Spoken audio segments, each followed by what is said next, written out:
Chair recognizes Representative Hightower to speak to the bill. Representative Hightower. Thank you, Mr. Speaker. The Second Amendment, what a wonderful piece of our history. A well-regulated militia being necessary to the security of a free state. The right of the people to keep and bear arms shall not be infringed. 27 words that set our country apart from almost every other part of the world. However, as important as those 27 words are, many of us no longer know the history behind these words. I grew up in rural Georgia, where hunting is not just a hobby, but a way of life.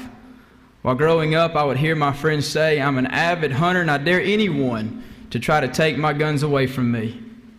But the importance of the Second Amendment has nothing to do with hunting. Our founding fathers viewed the right to bear arms as a God-given right.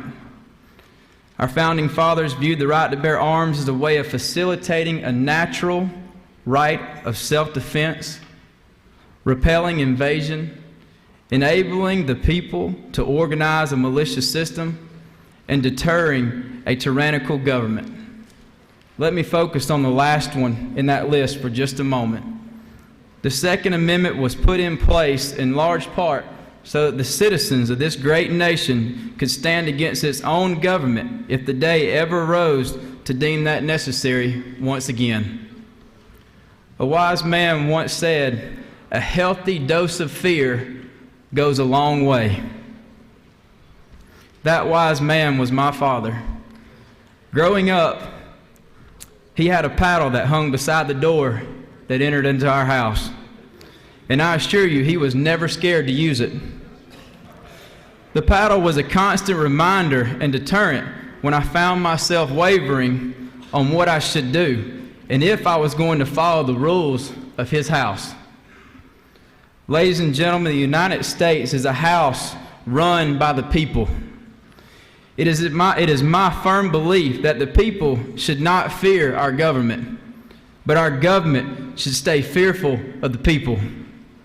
And it is for these reasons that we must fight to protect the Second Amendment and our God-given right to bear arms.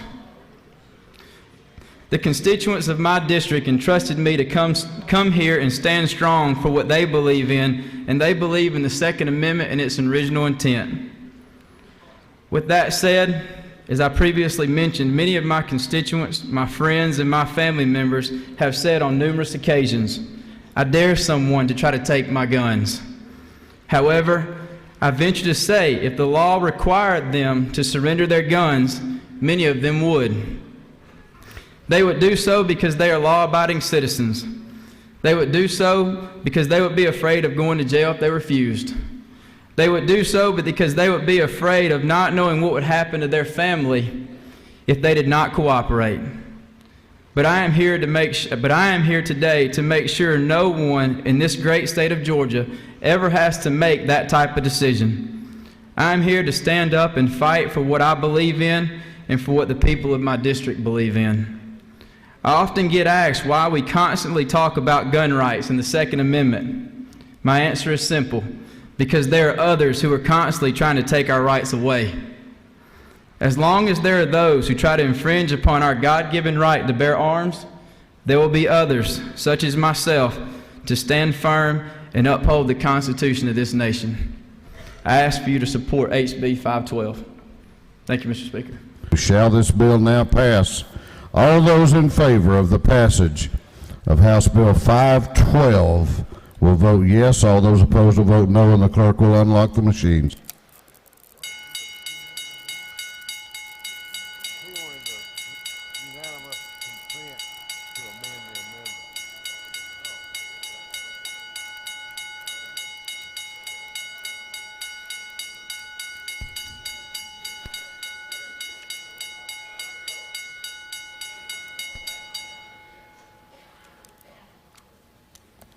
Have all members voted?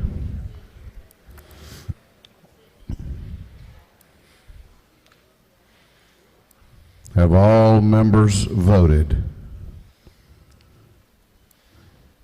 If so, the clerk will lock the machines on the passage of House Bill 512. The ayes are 117, the nays are 56. This bill, having received the requisite constitutional majority, is therefore passed. Ryan.